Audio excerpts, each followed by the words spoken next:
सीरत अन्नबी सल्लल्लाहु अलैहि वसल्लम। उन्वान, ग़ज़वा खंदक।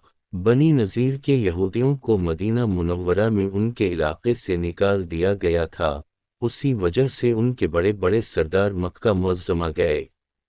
कुरैश को सारी तफसील बताई और कुरैश को दावत दी कि वो मुसलमानों से जंग के लिए मैदान में आएं।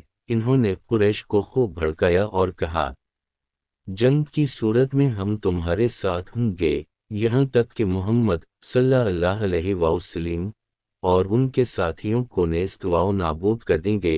मुसलमानों से दुश्मनी में हम तुम्हारे साथ हैं। ये सुनकर मुशरिकीन के सरदार अबू सुफियान ने कहा, हमारे नज़दीक सबसे ज़्यादा महबूब और पसंदीदा शख्स वो है जो मोहम्मद सल्लल्लाहु अलैहि वसल्लम की दुश्मनी में हमारा मददगार हो, लेकिन हम इस वक्त तक तुम पर भरोसा नहीं करेंगे जब तक कि तुम हमारे माबूदों को सजदा ना कर लो, ताकि हमारे दिल मुतमईन हो जाएं। ये सुनते ही यहूदियों ने बुतों को सजदा कर डाला। अब कुरैश ने कहा, ए यहूदियों, तुम अहल किताब हो और तुम्हारी किताब सबसे पहली किताब है, इसलिए तुम्हारा इल्म भी सबसे ज़्यादा है, लिहाजा तुम बताओ, हमारा दीन बेहतर है या मोहम्मद सल्लल्लाहु अलैहि वसल्लम का? यहूदियों ने जवाब में कहा, तुम्हारा दीन मोहम्मद के दीन से बेहतर है और हक़ व सदाकत में तुम लोग उनसे कहीं ज़्यादा बढ़े हुए हो। यहूदियों का जवाब सुनकर कुरैश खुश हो गए। नबी अकरम सल्लल्लाहु अलैहि वसल्लम से जो इन्होंने जंग का मशवरा दिया था, वो भी इन्होंने कबूल कर ली। चुनांचे उसी वक्त कुरैश के 50 नौजवान निकले। इन्होंने खाना काबा का पर्दा पकड़कर उसको अपने सीने से लगाकर ये हलफ दिया कि वक्त पर एक दूसरे को दगा नहीं देंगे जब तक उनमें से एक शख्स भी बाकी है मोहम्मद सल्लल्लाहु अलैहि वसल्लम के खिलाफ मुत्तहिद रहेंगे। अब कुरैश ने जंग की तैयारी शुरू कर दी। यहूदियों ने भी और कबाइल को साथ मिलाने की कोशिश जारी रखी। इस तरह एक बड़ा लश्कर मुसलमानों के खिलाफ तैयार हो गया। हज़रत सल्लल्लाहु अलैहि वसल्लम को किफ़ार की तैयारियों की इत्तलात मौसूल हुई तो सहाबा किराम रज़ी अल्लाह अन्हुम को मशवरा के लिए तलब कर ली। आप सल्लल्लाहु अलैहि वसल्लम ने इन्हें दुश्मन की जंगी तैयारियों के बारे में बताया, फिर उनसे मशवरा तलब फरमाया कि हम मदीना मुनव्वरा में रहकर दुश्मन का मुकाबला करें या बाहर निकल कर करें। इस पर हज़रत सलमान फ़ारसी रज़ी अल्लाह अन्हा ने मशवरा दिया, ऐ अल्लाह के रसूल, अपने मुल्क फ़ारिस में जब हमें दुश्मन का खौफ होता था तो शहर के गर्द खंदक खोद लिया करते थे। हज़रत सलमान फ़ारसी रज़ी अल्लाह अन्हा का ये मशवरा सभी को पसंद आया। चुनांचे मदीना मुनव्वरा के गर्द खंदक खोदने का काम शुरू कर दी। सब सहाबा किराम रज़ी अल्लाह अन्हुम ने खंदक की खुदाई में हिस्सा लिया। खुद हुजूर नबी करीम सल्लल्लाहु अलैहि वसल्लम ने भी खंदक खोदी। खंदक की खुदाई के दौरान सहाबा किराम रज़ी अल्लाह अन्हुम को भूख ने सताया। वो ज़माना आम तंगदस्ती का था। खुदाई के दौरान एक जगह सख्त पथरीली ज़मीन आ गई। सहाबा किराम रज़ी अल्लाह अन्हुम इस जगह खुदाई ना कर सके। आखिर हुजूर अकरम सल्लल्लाहु अलैहि वसल्लम को खबर की गई। आप सल्लल्लाहु अलैहि वसल्लम ने कुदाल अपने हाथ में ली और इस जगह मारी। एक ही ज़रब में वो पथरीली ज़मीन रेत की तरफ भर गई। ज़रब लगाने के दौरान रोशनी के झमाके से नज़र आए।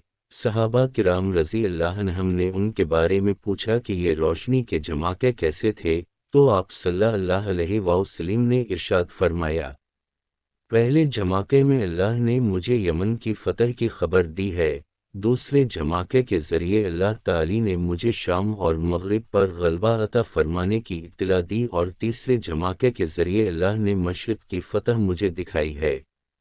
गर्ज़ जब अल्लाह के रसूल सल्लल्लाहु अलैहि वसल्लम और सहाबा किराम रज़ी अल्लाह अन्हुम खंदक की खुदाई से फारिग हुए तो उस वक्त कुरैश और इसके हामियों का लश्कर मदीना मुनव्वरा के बाहर पहुंच गया। उस जंग में काफिरों की 10,000 तादाद के मुकाबले में मुसलमान सिर्फ 3,000 थे। मशरिकों का लश्कर मदीना मुनव्वरा के गर्द खंदक देखकर हैरत ज़दा रह गया। वो पुकार उठे, खुदा की कसम, ये तो बड़ी ज़बरदस्त जंगी चाल है। अरब तो इस जंगी तदबीर से वाकिफ नहीं थे। مشرکوں کے دستے بار بار خندق تک آتے رہے اور واپس جاتے رہے۔ مسلمان بھی اچانک خندق تک آتے اور کافروں کی طرف تیر برساتے، پھر واپس لوٹ جاتے۔ کافروں میں سے نوفل بن عبداللہ نے اپنے گھوڑے پر سوار ہو کر خندق کو عبور کرنے کی کوشش کی، لیکن اس کا گھوڑا خندق کے آرپار نہ پہنچ سکا اور سوار سمیت خندق میں گرا۔ نوفل کی گردن کی ہڈی ٹوٹ گئی۔ ایک روایت میں یہ بھی ہے کہ حضرت علی رضی اللہ عنہ نے خندق میں اتر کر اسے قتل کر دی تھا۔ کافروں اور مسلمانوں کے درمیان بس اس قسم کی چھیڑ چھاڑ ہوتی رہی۔ کافر دراصل خندق کی وجہ سے مسلمانوں پر حملہ آور ہونے کے قابل نہیں رہے تھے۔ لڑائی سے پہلے عورتوں اور بچوں کو ایک چھوٹے سے قلعہ میں پہنچا دیا گیا تھا۔ یہ جگہ حضرت حسان بن ثابت رضی اللہ عنہ کی تھی۔ خود حضرت حسان رضی اللہ عنہ بھی وہیں تھے۔ ان عورتوں میں حضرت صلی اللہ علیہ وسلم کی پھوپھی حضرت صفی رضی اللہ عنہ بھی بطور محافظ تھیں۔ ایک یہودی جاسوسی کے لیے اس طرف نکل آیا۔ حضرت صفی رضی اللہ عنہ کی نظر اس یہودی پر پڑی تو انہوں نے حضرت حسان رضی اللہ عنہ سے کہا، اے حسان، یہ شخص دشمن کو اس قلعہ میں عورتوں اور بچوں کی موجودگی کی خبر کر دے گا، اور دشمن اس طرف سے حملہ آور ہو سکتے ہیں، لہٰذا تم نیچے اتر کر اسے قتل کر دو۔ اس پر حضرت حسان رضی اللہ عنہ نے کہا، تمہیں معلوم ہے میں اس کام کا آدمی نہیں ہوں۔ حضرت حسان رضی اللہ عنہ دراصل شاعر تھے اور جنگ کے طریقوں سے واقف نہیں تھے۔ پھر ان کی عمر بھی بہت زیادہ تھی، بوڑھے اور کمزور تھے، اس لیے انہوں نے ایسی بات کہی تھی۔ حضرت صفی رضی اللہ عنہ نے جب دیکھا کہ حسان رضی اللہ عنہ یہ کام نہیں کریں گے تو انہوں نے ایک موٹا سا ڈنڈا اٹھا لی اور نیچے اتر آئیں، خاموشی سے اس کے پیچھے گئیں اور اچانک اس پر حملہ آور ہوئیں۔ انہوں نے ڈنڈے کے کئی وار اس پر کیے، یہاں تک کہ وہ ختم ہو گیا، پھر تلوار سے اس کا سر کاٹ کر ان یہودیوں کی طرف اچھال دیا جو اس کے پیچھے آ رہے تھے۔ وہ سب خوف زدہ ہو کر بھاگ نکلے۔ ادھر مشرکوں میں سے چند لوگ آگے بڑھے، انہوں نے خندق عبور کرنے کے لیے اپنے گھوڑوں کو دور لے جا کر خوب دوڑا اور جس جگہ خندق کی چوڑائی کم تھی، اس جگہ سے لمبی چھلانگ لگا کر آخر خندق پار کرنے میں کامیاب ہو گئے۔ ان لوگوں میں عمرو بن عبدود بھی تھا۔ وہ عرب کا مشہور پہلوان تھا، اس کے بارے میں مشہور تھا کہ وہ بہت بہادر ہے اور اکیلا 1000 آدمیوں کے لیے کافی ہے۔ خندق عبور کرتے ہی وہ للکارا، کون ہے جو میرے مقابلے میں آتا ہے؟ اس کی للکار سن کر حضرت علی رضی اللہ عنہ آ گئے۔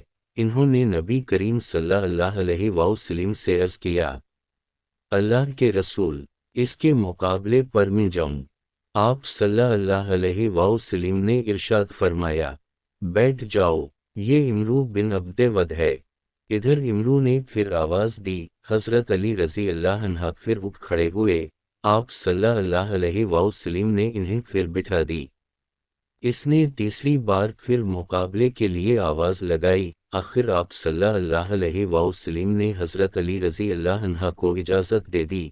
حضرت علی رضی اللہ عنہ یہ شعر پڑھتے ہوئے میدان میں آئے، جلدی نہ کر، تیری للکار کو قبول کرنے والا تیرے سامنے آ گیا ہے، جو تجھ سے کسی طرح عاجز اور کمزور نہیں ہے۔ ایک روایت میں ہے کہ نبی کریم صلی اللہ علیہ وسلم نے حضرت علی رضی اللہ عنہ کو اپنی تلوار ذوالفقار عطا فرمائی، اپنا امامہ ان کے سر پر رکھا اور اللہ سے ان کی کامیابی کے لیے دعا کی۔ حضرت علی رضی اللہ عنہ نے مقابلے سے پہلے اسے اسلام کی دعوت دی اور بولے، میں تمہیں اللہ اور اس کے رسول کی طرف بلاتا ہوں اور اسلام کی دعوت دیتا ہوں۔ اس نے انکار کیا اور کہا، بھتیجے، میں تمہیں قتل کرنا نہیں چاہتا، واپس لوٹ جاؤ۔ جواب میں حضرت علی رضی اللہ عنہ نے فرمایا، لیکن میں تو تمہیں قتل کرنا چاہتا ہوں۔ یہ سن کر عمرو بن عبدود کو غصہ آ گیا۔ وہ اس وقت پوری طرح لوہے میں گرفت تھا، چہرہ بھی خود میں چھپا ہوا تھا۔ وہ گھوڑے سے کود پڑا اور تلوار سونت کر ان کی طرف بڑھا۔ اس کی تلوار سے خود کو بچانے کے لیے حضرت علی رضی اللہ عنہ نے فوراً ڈھال آگے کر دی۔ عمرو کی تلوار ڈھال پر پڑی، جھال پھٹ گئی، تلوار حضرت علی رضی اللہ عنہ کی پیشانی تک پہنچ گئی، پیشانی پر زخم آ گیا۔